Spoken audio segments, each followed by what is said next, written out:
Hello friends, hope you all are doing fine. Welcome to my channel Pooja's Computer Tech. Today we will see scanf with different data types. In my last video of data type, we have seen what are data type and its type also. In this video, we again revise it. So the first is character, which is denoted by %C. Second, integer denoted by %D. Float, %F, double, %LF. In last video we have seen printf, which we divided into two parts, format variable and variable list. Again scanf is divided into two parts, format variable and variable list with address. These two parts are separated by a comma. Here let's check how it is written. We are taking a variable c which is initialized with data type integer. So we will denote c with %D. We have two cases. Either we can initialize c equals to 10 or we can take value of c from the user. How to take value from the user? Using scanf keyword. Scanf is an operation which have to be written in a specific format. So the format is divided into two parts.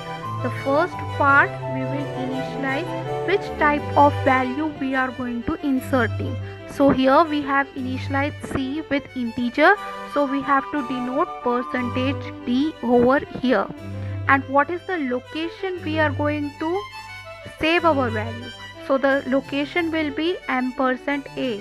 Here the symbol AND is known as %,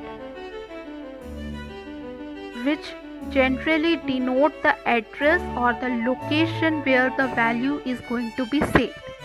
For example, जैसे हमने एक pen लिया, अगर उसको हम table के ऊपर रखते हैं तो वो भी एक स्पेस ऑक्युपाई करते हैं।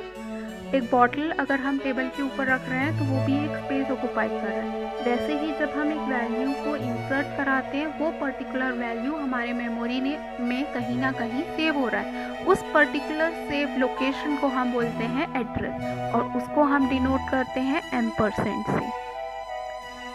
इसको हम एक प्रोग्राम के थ्रू समझते हैं। यहाँ हमने इनिशियलाइज किया है हेडर फाइल्स को, मेन फंक्शन स्टार्ट कर रहे हैं, एक वेरिएबल ले रहे हैं a जिसका डेटा टाइप है इंटीजर। यूज़र को कमांड दे रहे हैं एंटर अ वैल्यू। यूज़र एक वैल्यू एंटर करेगा, किसके थ्रू? स्कैनफ के थ्रू। कैसी वैल्यू को एंटर करेगा? %D टाइप की value, that is integer value को कहाँ पे सेव करेगा? %A का जो एड्रेस है वहाँ पे वो वैल्यू क्या होगी? सेव होगी। फिर हम उस पर्टिकुलर वैल्यू को printf करा रहे हैं। तो इस पर्टिकुलर प्रोग्राम को हम कोडिंग के थ्रू चेक करते हैं। यहाँ हमने प्रोग्राम लिख रखा है। यहाँ पे हमारे पास तीन वैल्यू को हम चेक करेंगे, इंटीजर वैल्यू को, फ्लोट वैल्यू को और कैरेक्टर वैल्यू को।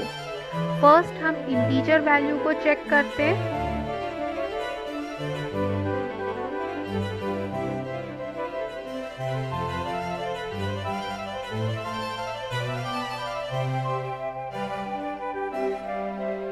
तो यहाँ पे हमने एक वेरिएबल लिया है a जिसको इनिशियलाइज किया है डेटा टाइप इंटीजर से। यूज़र को कमांड दे रहे हैं एंटर अ वैल्यू।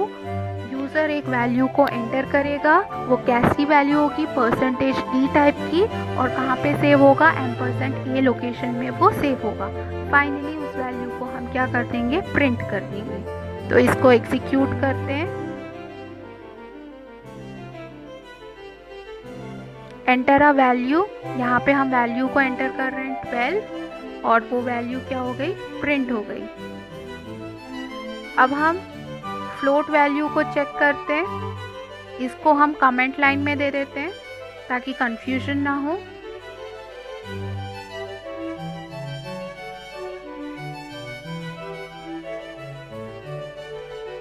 ये हम फ्लोट वैल्यू को चेक कर रहे हैं। यहाँ हमने इनिशियलाइज किया है फ्लोट b। यूज़र को कमांड दे रहे हैं एंटर अ वैल्यू। स्कैनफ करा रहे हैं जिसमें %F क्या डिनोट कर रहा है? फ्लोट वैल्यू को हमें एंटर करना है और b का क्या लोकेशन है जहाँ पे वो वैल्यू सेव होगी। फाइनली हम उस वैल्यू को प्रिंट करा देंगे। तो एंटर अ वैल्यू, यहाँ पे हम एंटर कर रहे हैं 3.4 और वो वैल्यू क्या हो गई? सेव हो गई। 3.4000 के फॉर्मेट में, फ्लोट डेसिमल वैल्यू के फॉर्मेट में वो क्या हो रहा है? सेव हो रहा है। अब हम कैरेक्टर वैल्यू को चेक करते हैं।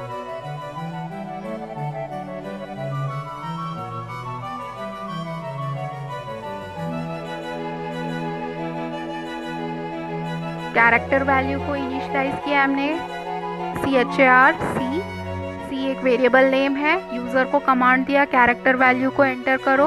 यूज़र ने कैरेक्टर वैल्यू को एंटर करेगा स्कैनफ के थ्रू।